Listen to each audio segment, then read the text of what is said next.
The History of Consulting by Chloe, Elizabeth, Leah, Montana, and CJ.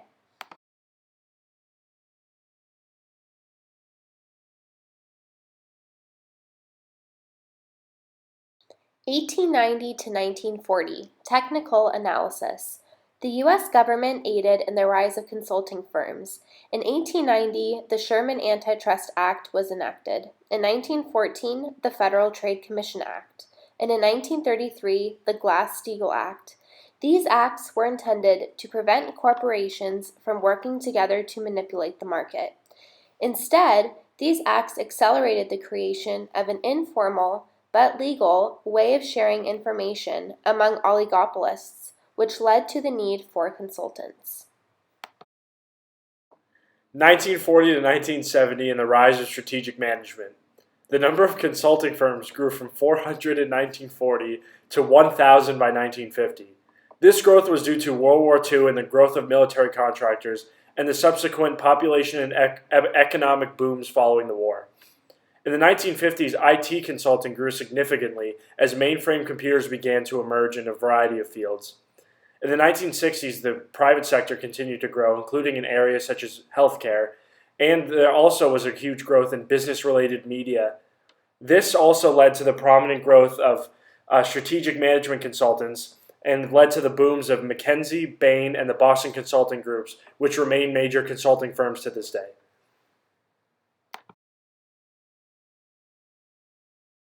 The 1970s through the 1990s. While organization and strategy consulting were booming in the 1960s, the 1970s showed a decrease in demand for it, and information technology, also known as IT consulting, increased in popularity.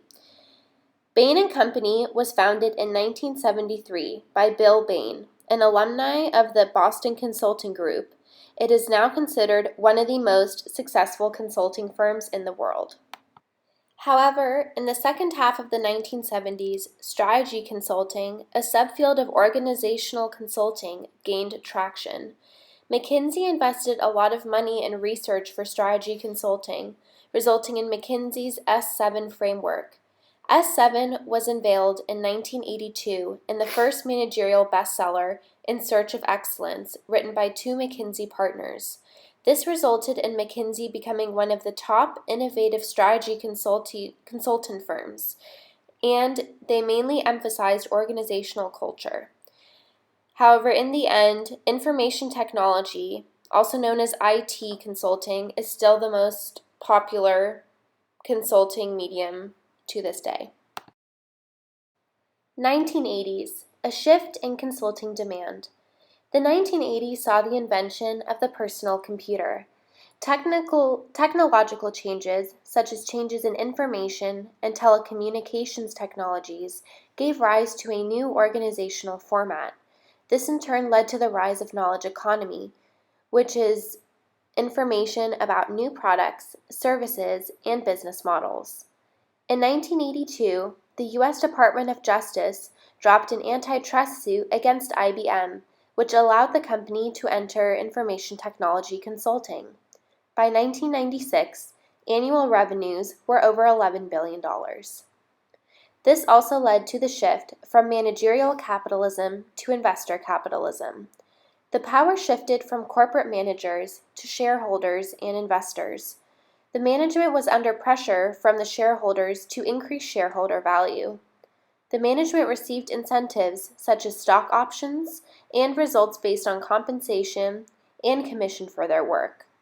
This led to an increase in shareholder value, which led to a demand for management consulting, and the industry started skyrocketing. End of the 1980s into the 1990s. Globalization and consulting. Former socialist-controlled markets, including Eastern Europe, the former Soviet Union, China, and India, began to change their markets from socialist to capitalist, which created a demand in global markets for consultants. Here's a map showing the socialist states that began to change their markets from socialist to capitalist, These include Eastern Europe, the former Soviet Union, India, and China. By changing their ways to a more capitalist structure, this opened the market for management consultants.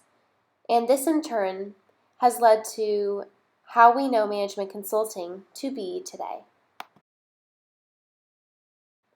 In both Western countries and newly capitalist markets, governments began to deregulate industries and allow privatization of organizations.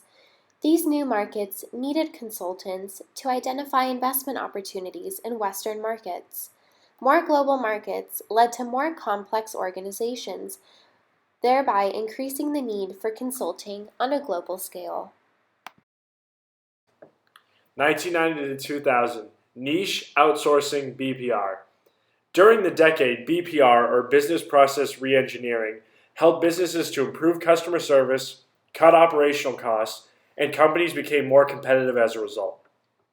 In addition to that, there was a lot of outsourcing in this decade. The boom in the consulting industry led to globalization, and along with the addition of the BPR practice companies, were able to cut costs and increase revenue by outsourcing. In terms of niche, many companies found they were able to grow more when they focused on a niche, whether it was informational technology consulting or the small business world. What led to these changes in 1990? A strong global economy, globalization, new technologies including information technology and internet consulting companies formed and went global as a result, emergence of new markets, and an increase in market penetrability, meaning that more companies were able to enter the new market. Big players of the 1990s. Razorfish was involved in internet consulting. They were founded in 1995 and they became a global player in 1998. Sapient, which was involved in business and information technology strategy. Their clients included financial services and included branches of the US government, including the Treasury. Viant, internet consulting, and they were built for the digital niche that became a large part of technology in the 1990s. Thanks for watching!